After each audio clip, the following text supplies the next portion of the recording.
Hello students, नमस्कार। आप सभी का स्वागत है हमारे यूट्यूब चैनल एजुकेशन जंक्शन में। मेरा नाम है बच्चों अमृत शर्मा। तो आज की इस वीडियो में हम लोग क्लास 11 के बहुत इंपॉर्टेंट थ्योरम पढ़ेंगे और उस थ्योरम का नाम है बर्नौलीज थ्योरम। जैसा कि मैंने आपको अपनी स्टूडेंट्स प्रीवियस वीडियो में बताया था कि बर्नौलीज थ्योरम को प्रूव करने के लिए हमको तीन तरह की एनर्जी की जरूरत होगी। सबसे पहले है kinetic energy per unit volume, दूसरी potential energy per unit volume, third and last pressure energy per unit volume. ये स्टूडेंट्स एक ऐसी थ्योरम है जो कि क्लास 11 में बहुत बार पूछी जाती है। इसका डेरिवेशन बहुत ज्यादा इंपॉर्टेंट है क्लास 11 के पॉइंट ऑफ व्यू से। और ये जो थ्योरम है इसके क्वेश्चन सिर्फ क्लास 11 में नहीं बल्कि जेईई में और नीट में भी काफी सारे क्वेश्चन इससे रिलेटेड पूछे जाते हैं। स्टूडेंट्स, मैं वीडियो स्टार्ट करने से पहले वादा करता हूं, अगर आपने मेरी प्रीवियस वीडियो देखी होगी जिसमें कि मैंने आपको kinetic energy per unit volume, pressure energy per unit volume और potential energy per unit volume, इन तीनों को अगर आपने बहुत अच्छे से सीखा है तो मैं वादा करता हूं आपसे इस थ्योरम को मैं आपके दिमाग में बैठा दूंगा। एक एक स्टेप मैं इस थ्योरम को रटा दूंगा। बहुत सिंपल स्टेप्स में बहुत आसान शब्दों में मैं आपको बर्नौलीज थ्योरम सिखा दूंगा और ये थ्योरम आप सिर्फ हंसते खेलते स्टूडेंट सीख जाएंगे।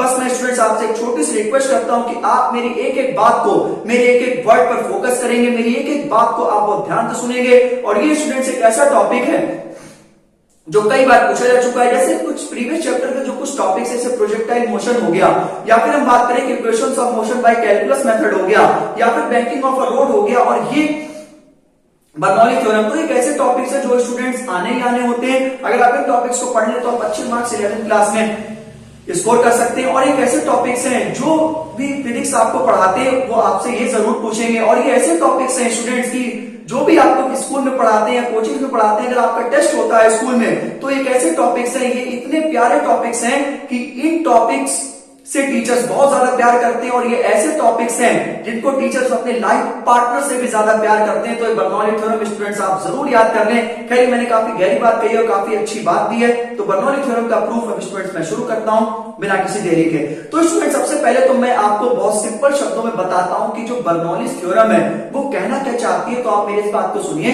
कि fast moving fluid creates low pressure, fast moving fluid creates low pressure, fast moving fluid creates low pressure. इसका मतलब क्या है कि अगर एक फ्लूइड है, फ्लूइड का मतलब होता है वो लिक्विड भी हो सकता है, वो गैस भी हो सकता है। तो जो फ्लूइड है, अगर एक फ्लूइड बहुत तेज दौड़ रहा है, अगर एक फ्लूइड बहुत स्पीड से भाग रहा है तो उसका जो प्रेशर होगा वो क्या होगा, लो होगा। ये एक बहुत प्यारी सी लाइन है, यही बर्नौली थ्योरम का निष्कर्ष है।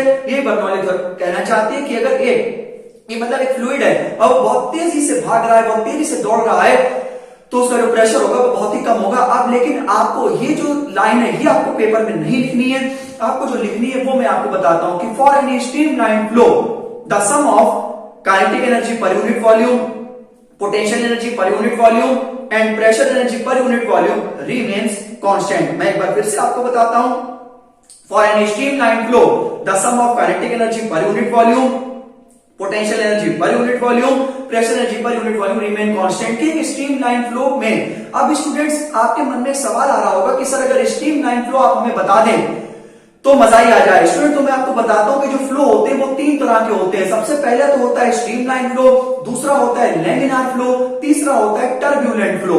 मैं आपको बताता हूं स्ट्रीमलाइन फ्लो होता है क्या, बहुत एक अच्छे से एग्जांपल से समझाता हूं। अगर आपने आर्मी की परेड देखी होगी या आपने मार्च प्रेस देखी होगी कि जो व्यक्ति सबसे आगे खड़ा होता है, जो सबसे आगे खड़ा व्यक्ति जो भी एक्टिविटी कर रहा होता है, जो वो कर रहा होता है बिल्कुल सेम, बिल्कुल एज इट इज, बिल्कुल डिट्टो जो पीछे के सारे व्यक्ति होते हैं वो उसको फॉलो करते हैं कि नहीं करते हैं। तो ऐसे ही स्ट्रीमलाइन फ्लो का मतलब होता है कि जो पार्टिकल सबसे आगे होता है सिमिलरली हूबहू, मतलब जो सबसे आगे पार्टिकल जिस डायरेक्शन में जा रहा होता है सिमिलरली सारे पार्टिकल उसी की डायरेक्शन में आ रहे होते हैं। इसका मतलब है कि अगर वो पार्टिकल फॉरवर्ड जा रहा होगा तो उसके पीछे जितने भी इनफाइनाइट नंबर ऑफ पार्टिकल्स हैं वो सब फॉरवर्ड जा रहे होंगे। अगर वो बैकवर्ड जा रहा होगा तो उसके पीछे जितने भी नंबर ऑफ इनफाइनाइट पार्टिकल्स होंगे वो उसके पीछे आ रहे होंगे। मेरे कहने का मतलब ये कि जो एक पार्टिकल जो सबसे आगे होगा, जो उसकी डायरेक्शन होगी वही बचे हुए पार्टिकल्स की होगी।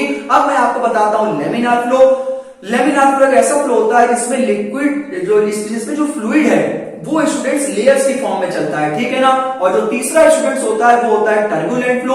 टर्बुलेंट फ्लो का मतलब होता है कि जिसमें जो पार्टिकल्स की डायरेक्शन होती है वो कुछ भी हो सकती है, मतलब डिफरेंट पार्टिकल किसी भी डायरेक्शन में भाग सकते हैं। अब मैं आपको एग्जांपल बता रहा हूं कि अगर कहीं मार्च में सब परेड चल रही है और अचानक वहां पर आग लग जाती है, तो जो सबसे आगे वाला व्यक्ति होगा और जो उनके पीछे वाले व्यक्ति होंगे वो एक दूसरे को फॉलो नहीं करेंगे, कोई इधर भागेगा कोई इधर भागेगा, सबकी डायरेक्शन सबकी पोजीशन चेंज हो जाएंगी। और similarly in the case of turbulent flow as well, तो टर्बुलेंट फ्लो में पार्टिकल्स का जो डायरेक्शन होता है वो सेम नहीं होता है। जो बर्नौली थ्योरम होती है वो स्टूडेंट सिर्फ और सिर्फ बेटा वैलिड होती है, इसके ऊपर मैंने यहाँ पर साफ बादल बना रखे हैं स्ट्रीम लाइन फ्लो के ऊपर। अब इसको मैथमेटिकल कैसे लिखेंगे, kinetic energy per unit volume half rho v square plus potential energy per unit volume rho g h and plus pressure energy per unit volume capital P is equal to में constant. तो यहां पर मैंने बेटा लिखा है half rho v square plus में rho g h plus P is equal to constant. अब मैं आपको समझाता हूं कि अगर मान लीजिए मेरे पास एक लिक्विड है, मेरे पास एक फ्लूइड है और इस फ्लूइड में इधर तीन एनर्जी है, कौन कौन सी, kinetic energy per unit volume, potential energy per unit volume, pressure energy per unit volume. Similarly in the case here as well, kinetic energy per unit volume, potential energy per unit volume and pressure energy per unit volume constant होगी। मतलब अगर एक fluid है तो उसमें इधर तीनों की एनर्जी और इधर तीनों की एनर्जी क्या होगी, कांस्टेंट होगी। तभी मैंने लिख रखा है कि वहां पर जो उनकी डेंसिटी होगी, भाई डेंसिटी को तो आप चेंज नहीं कर सकते, यहाँ पर जो एक्सेलरेशन ड्यू टू ग्रेविटी 9.8 उसको भी आप चेंज नहीं कर सकते, आप चेंज किसको कर सकते हैं, प्रेशर को, हाइट को और वेलोसिटी को। तभी मैंने लिख रखा है कि पहले फ्लूइड के लिए मतलब इधर वाले के लिए P1 प्लस रो V1 स्क्वायर प्लस रो GH1 बराबर होगा P2 plus half rho V2 square plus रो GH2। अब हम इसका प्रूफ करते हैं। इस प्रूफ को करने के लिए मैं छोटा सा यहाँ पर बेहतरीन सा डायग्राम बनाता हूं और उस डायग्राम में अगर मैंने यहाँ पर एक पाइप बेटा बनाया है तो उस पाइप को, एक पाइप मैंने बनाया, ये एक पाइप हो गया और उस पाइप को मैंने यहाँ पर एक जमीन से क्या करा है बेटा, जोड़ दिया है। इस पाइप को मैंने क्या किया है, एक जमीन से जोड़ दिया है। अब मैं थोड़ा सा इस पे लेवलिंग करता हूं और इसकी जो लेवलिंग है कि जो इसका एरिया ऑफ क्रॉस सेक्शन है वो इधर का A1 है और इसका area of cross section A2 है, ठीक है ना। यहाँ की जो हाइट है बेटे H1 है, यहाँ की जो हाइट है वो H2 है। यहाँ से जो वेलोसिटी आएगी वो V1 आएगी और यहाँ से जो वेलोसिटी बाहर जाएगी वो क्या आएगी, V2 आएगी। तो मेरे कहने का मतलब ये है कि जो भी मैंने ये पाइप लिखा है वो जमीन से कुछ हाइट पर है, H1 हाइट पे ये है, H2 हाइट पर ये है। इसका जो एरिया ऑफ क्रॉस सेक्शन है वो मेरे बेटे A1 है, जो इसका एरिया ऑफ क्रॉस सेक्शन है वो A2 है, जो इधर से जो वेलोसिटी है वो V1 है और जो इधर से जो वेलोसिटी है V2। This is the diagram of Bernoulli's theorem. तो सबसे पहला जो बेटा इसमें स्टेप होता है वो होता है, मैं निकालूंगा इसमें चेंज इन काइनेटिक एनर्जी। क्या निकालूंगा मैं सबसे पहले, change in kinetic energy, that is delta KE। आप याद रखेंगे मैं क्यों निकालूंगा चेंज इन काइनेटिक एनर्जी, क्योंकि यहां पर आपने एक थ्योरम पढ़ी होगी वर्क एनर्जी थ्योरम, जिसमें सिर्फ और सिर्फ काइनेटिक एनर्जी होती है। लेकिन यहां पर जो एक पाइप है वो एक हाइट से बंधा हुआ है, हाइट इन्वॉल्वमेंट है, तो इसमें पोटेंशियल एनर्जी भी होगी। तो डेल्टा काइनेटिक एनर्जी बेटा क्या होती है, जाहिर सी बात है काइनेटिक एनर्जी का मतलब सीधा सीधा होता है हाफ में m V2 स्क्वायर माइनस में हाफ में m V1 स्क्वायर। बोलो सही है ना। कैसे लिखा हमने, final kinetic energy minus initial kinetic energy, final kinetic energy minus initial kinetic energy. इसको चुपके से क्या कर दीजिए, इक्वेशन नंबर फर्स्ट दे दीजिए। वेरी बड़ा से हमने चेंज इन काइनेटिक एनर्जी निकाल ली है, क्योंकि half m V2 square minus half m V2 square. अब मैं निकालूंगा बेटा change in potential energy, that is delta PE, जो कि होगी mg H2 और माइनस में mg H1। आप मेरी इस बात से सहमत होंगे क्योंकि क्लास 11 में अगर आप पहुंच गए तो mg पोटेंशियल एनर्जी होती है। पोटेंशियल एनर्जी का मतलब होता है ऐसी एनर्जी जिसमें हाइट का क्या हो बेटा, इन्वॉल्वमेंट हो। अब अगर मेरे पास काइनेटिक एनर्जी और पोटेंशियल एनर्जी है तो मुझे एक चीज की बहुत ज्यादा याद आती है कि अगर मेरे पास काइनेटिक एनर्जी है और अगर मेरे पास पोटेंशियल एनर्जी है तो मुझे एक याद आती है जिसके बिना मैं रह नहीं सकता, और वो है स्टूडेंट्स वर्क डन। तो change in work done delta W students है। अब आप देखें कि अगर हमें इसमें बेटा वर्क डन निकालना है तो ये हाइट पर बंधा हुआ है, ठीक है ना। तो हम यहाँ पर ग्रेविटी के अगेंस्ट में काम कर रहे हैं, तो यहाँ पर माइनस का साइन आएगा, तो W2 माइनस में W1, क्योंकि हम एक हाइट पर जा रहे हैं और ये जो पाइप है वो हाइट से बंधा हुआ है, ऊपर की तरफ है। तो अगर हम लोग ऊपर की तरफ जाते हैं तो हमें माइनस का साइन लगाते हैं, तो यहाँ पे जो बेटा डेल्टा W आएगा वो मेरे बेटे आएगा W1 में माइनस में W2। तो डेल्टा W की मेरे पास वैल्यू आ गई है W1 माइनस में W2। सबसे पहले स्टेप में बेटा मैंने काम किया है कि सबसे पहले स्टेप में मैंने काम किया है कि चेंज इन काइनेटिक एनर्जी निकाली है, फिर मैंने पोटेंशियल एनर्जी निकाली है, फिर मैंने क्या निकाला है, वर्क डन निकाला है। अब मुझे थोड़ा डस्टर की जरूरत पड़ेगी। अब इसको हम लोग पढ़ेंगे आगे की तरफ। जैसा कि मैंने यहाँ पर डेल्टा W निकाल लिया है, हम ये जानते हैं कि वी नो दैट कि जो डेल्टा W होता है वो प्रेशर इनटू में वॉल्यूम भी होता है। आप ये थर्मोडायनेमिक्स में, केमिस्ट्री में पढ़ चुके हैं कि हम ये जानते हैं कि जो वर्क डन होता है वो प्रेशर इनटू में वॉल्यूम होता है। ये भी आप स्टूडेंट्स पढ़े हुए हैं। अब हम क्या करेंगे, अब मेरे पास काइनेटिक एनर्जी भी है, पोटेंशियल एनर्जी भी है। तो क्या मेरे पास यहाँ पर आपको टोटल एनर्जी दिखाई दे रही है? देखिए सबसे पहले मैंने क्या किया बर्नौलीज थ्योरम में, मैंने आपको इसमें स्टेटमेंट बताया कि सबसे पहला स्टेप पे मैंने चेंज इन काइनेटिक एनर्जी निकाली, दूसरे मैंने चेंज इन पोटेंशियल एनर्जी निकाली, तीसरे में मैंने वर्क डन निकाला। फिर स्टूडेंट्स हम यहाँ पर एक छोटा सा कंसेप्ट लगाएंगे जो कि बहुत ही बढ़िया है कि according to law of conservation of energy. की कंजर्वेशन ऑफ एनर्जी का मतलब क्या होता है कि energy can neither be created not be destroyed but it can change from one form to another. कि ना ही एनर्जी को बना सकते हैं ना ही डिस्ट्रॉय कर सकते हैं, लेकिन हम एनर्जी को एक फॉर्म से दूसरे फॉर्म में क्या कर सकते हैं, कन्वर्ट कर सकते हैं। तो यहाँ पर जो डेल्टा डब्ल्यू मेरे भाई होगा वो किसके बराबर होगा, delta of change in kinetic energy plus change in potential energy. बोलिए कि आप मेरी इस बात से बिल्कुल सहमत करते होंगे कि जो चेंज इन वर्क डन है या फिर according to law of conservation of energy है वो डेल्टा डब्ल्यू किसके बराबर होगा, जो हमने काइनेटिक एनर्जी निकाली और जो हमने क्या निकाली, पोटेंशियल एनर्जी। सबकी वैल्यू को रख दीजिए, यहां पर मैं रखूंगा डेल्टा डब्ल्यू की वैल्यू P1V माइनस की P2V, ठीक है ना।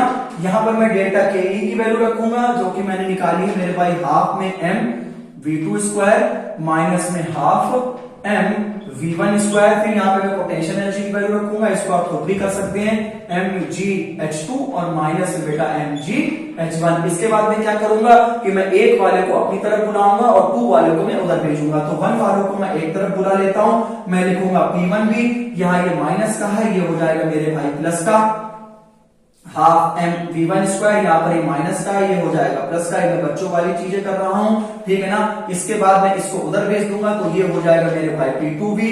इसके बाद मैं लिखूंगा हाफ में m V2 स्क्वायर और फिर प्लस में हमारे पास एक ही चीज बचेगी जो कि बचेगी mgH2।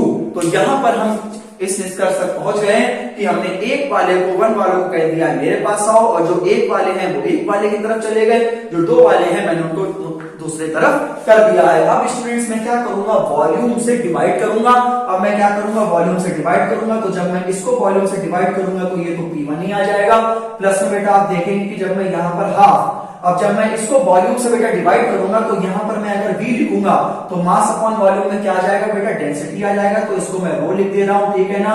अब मैं इसको V से डिवाइड करूंगा, आप देख सकते हैं कि मास अपॉन वॉल्यूम में क्या हो जाएगा, डेंसिटी हो जाएगा। प्लस में यहां पर मैं V से डिवाइड करूंगा, मास अपॉन वॉल्यूम में क्या हो जाएगा बेटा, डेंसिटी हो जाएगा, ठीक है ना। यहां पर मैं वॉल्यूम से डिवाइड करूंगा, वॉल्यूम से वॉल्यूम कट जाएगा, P2 बचेगा।